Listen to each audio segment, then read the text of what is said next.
Just about exactly 2 years ago, in October 2020, we learned about a story that was broken by a reporter at WWJ named Sandra McNeil. Sandra McNeil had gotten a tip from a listener to WWJ in Detroit. The listener told her that they'd received a really, really sketchy robocall about the November 2020 presidential election. Now, as we all know, basically every robocall is sketchy, right? I mean, robocalls, by definition, are shady and annoying and almost always scammy, right? Everybody knows that. But this one that this Detroit resident got right before the 2020 election, this one was so bad. It not only seemed worse than your typical robocall, it seemed so bad, it kind of seemed like it might be a crime. And spoiler alert for the end of the story, it turns out it was a crime.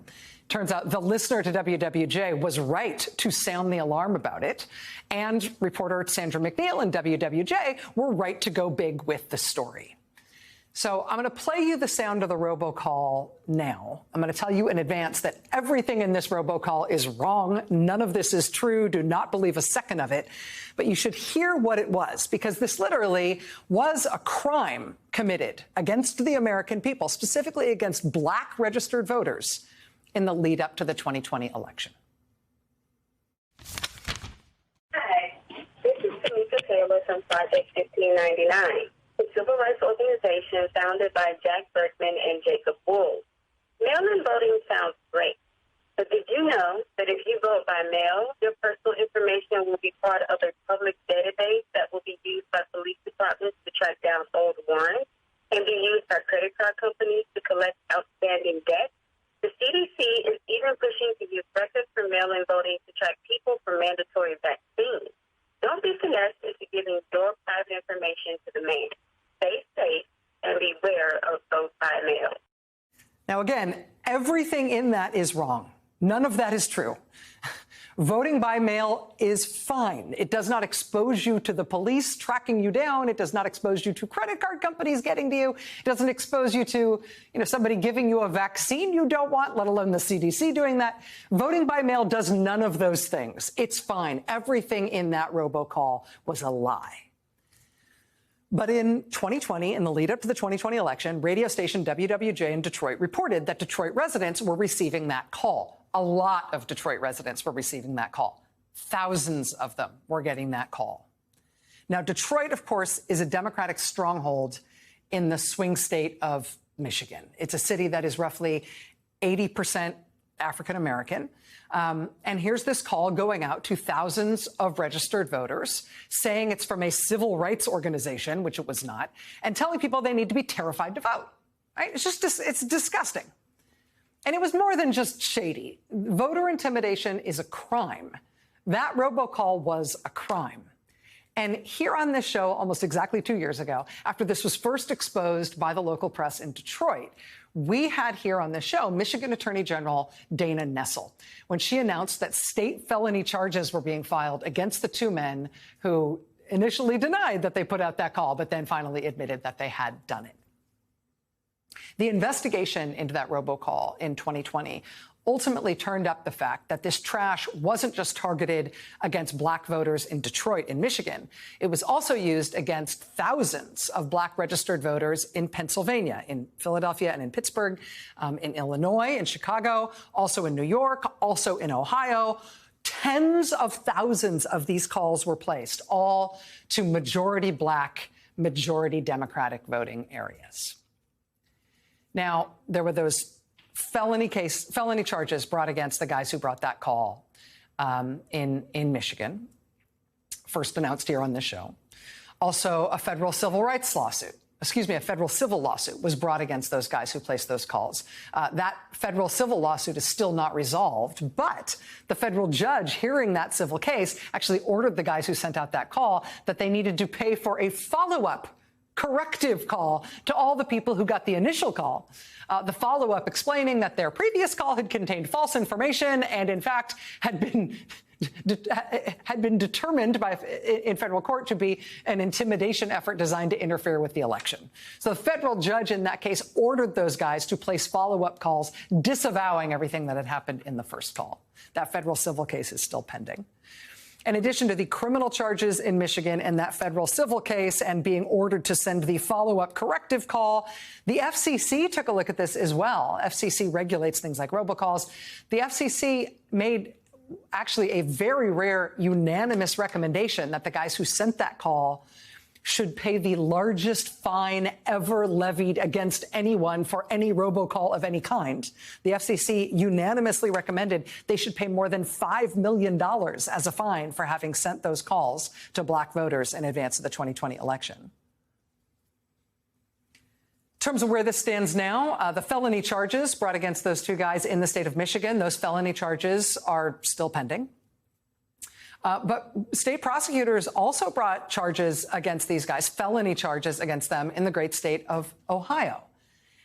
And today, almost 2 years to the day since we first reported on that fantastically racist voter intimidation campaign, today, those two conservative activists who sent out those calls to tens of thousands of voters in Ohio and Michigan and New York and Illinois and all these other places, those two conservative activists today in court in Ohio pled guilty to felony telecommunications fraud. They had been facing 15 felony counts each in Ohio. The court allowed them to each plead guilty to one felony in exchange for having the other charges dropped. They're going to be sentenced next month. They're each looking at up to a year in prison, plus whatever they get if they're convicted of the felonies they're facing in Michigan, plus the $5 million plus fine they're facing from the FCC, plus whatever may get decided against them in that federal civil case, which is at SDNY. That's being handled by the New York Attorney General, Tish James. So that was 2 years ago. That was how conservative activists were handling the run-up to the vote in 2020. And these are the consequences they, as of today, are just now starting to face for the fact that what they decided would be their game plan back in 2020 happened to be as fantastically illegal as it was disgusting. The folks who are trying to contest the election this year by doing things that are illegal, like we saw in 2020 from the conservative side, the people who are doing that version of those tactics again this year, right? Intimidating people out of voting, threatening people for voting. It may have taken 2 years before we got some accountability for one of the worst instances of that in the last election. It may have taken till today before we saw the first felony guilty plea pursuant to those tactics used on the conservative side in the 2020 election. But it may not have to take another 2 years this time.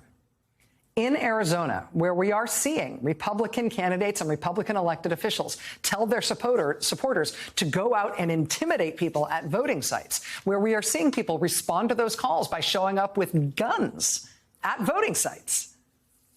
Tonight in Arizona, we just got the first legal challenge to what these vigilantes are doing. Here it is, the complaint for declaratory and injunctive relief just filed tonight in federal court in Arizona. Quote, at least 5 times last week, supporters of defendant Clean Elections USA gathered at ballot drop boxes in Maricopa County, Arizona, with the express purpose of deterring voters from depositing their ballots. And things are getting worse. On Friday, 2 of the drop box watchers were armed and wearing tactical gear. And again on Saturday, armed and masked individuals were gathered near drop boxes. Defendants' activities have already prompted 3 voter intimidation complaints that have been referred to the U.S. Department of Justice, as well as responses and investigations by the Maricopa County Sheriff's Department. Defendants boast that they are just getting started.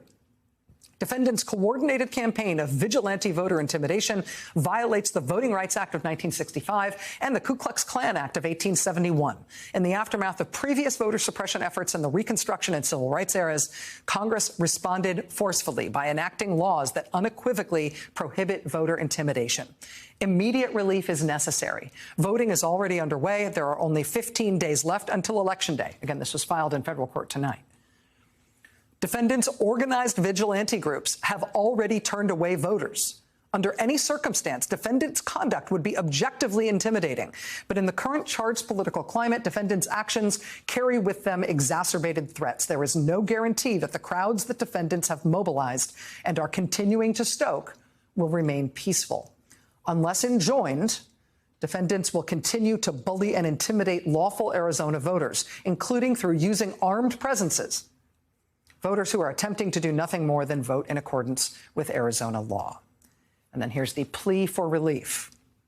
Wherefore, plaintiffs respectively request that this court enter judgment in their favor and against defendants, and declare that defendants have violated the Voting Rights Act, and declare that defendants have violated the Ku Klux Klan Act, and temporarily and permanently enjoin the defendants and their respective agents, officers, employees, and successors, and all persons acting in concert with each or any of them, from gathering within sight of drop boxes, from following, taking photos of, or otherwise recording voters or prospective voters, for training, organizing, or directing others to do the same.